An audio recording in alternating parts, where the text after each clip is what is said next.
let us answer this problem, no, without using calculator. Okay, so we have z1 is equal to 2 plus 4i and z2 is negative 3 plus 8i. So find una a z1 plus z2. So first, very basic, z1 plus z2, that is 2 plus 4i 4i plus ang z2 is negative 3 plus 8i. Okay.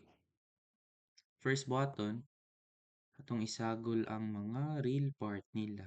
So, ang real part ni z1 is 2 plus ang real part ni z2 is negative 3. Okay.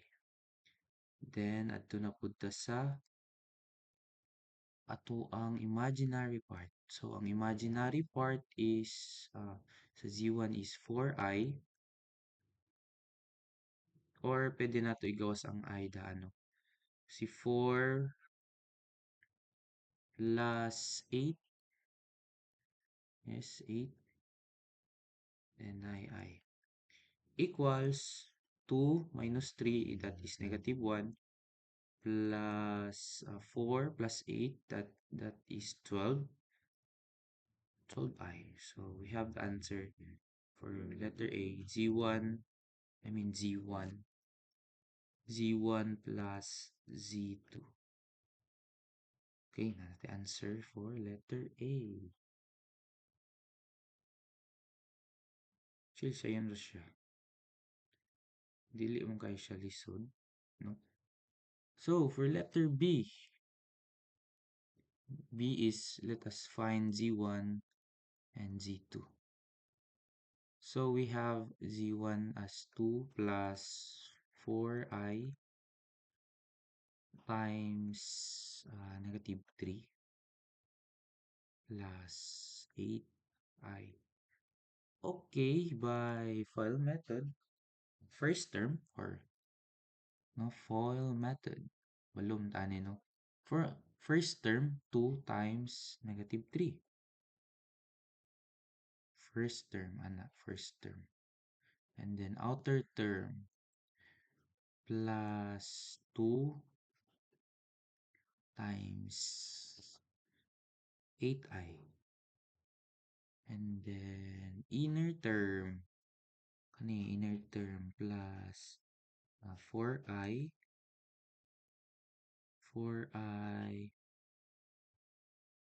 times negative 3. Tama. And plus the last term, 4i times 8i. Okay. Then equals to 2 times negative 3, negative 6, plus 2 times 8i, that is 16. 16i plus 4i. So, dili na plus, no? Kay negative 1.